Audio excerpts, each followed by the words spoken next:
Eh bien, salut tout le monde, c'est Xetan. On se retrouve aujourd'hui pour une nouvelle vidéo sur Clash of Clans. Cette vidéo, ça va être les bases de Clash of Clans. Je vais vous expliquer quelles sont les bases donc du jeu Clash of Clans. Donc cette vidéo s'adresse au petit niveau. HDV, donc pas 1 parce que c'est le tuto, mais HDV 2, 3, 4, 5 jusqu'à 6 je pense. Donc déjà, il faut savoir, en Clash of Clans, il y a 3 types. Il y a HDV, donc hôtel de ville. Donc il y a 3 types de villages. Il y a le village farming comme je suis, donc ressources à l'intérieur, bien protégé. Et hôtel de ville extérieur, HDV à l'extérieur. Alors pourquoi HDV à l'extérieur? Pour avoir des boucliers, pour pouvoir prendre ce qu'on a dans nos ressources. Et puis aussi parce que comme ça, les gens s'intéressent beaucoup à notre hôtel de ville. Ils ne prennent que notre hôtel de ville et pas nos ressources.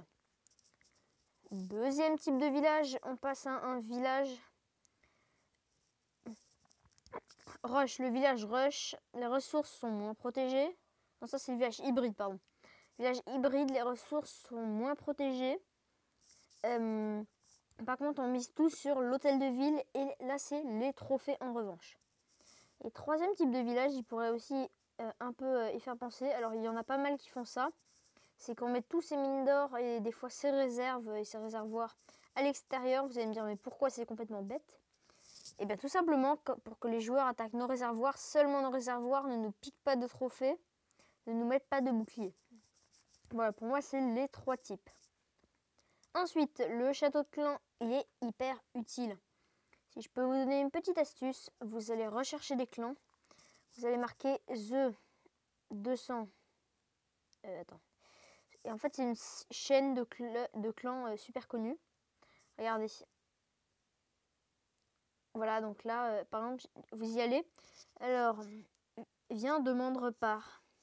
Et il donne beaucoup. Il donne énormément de troupes et des très bonnes troupes. Donc je vous conseille d'aller dans un très bon The 200 club et vous aurez des bonnes troupes. Et ces troupes-là, elles vont servir en défense. Elles vont sortir quand vous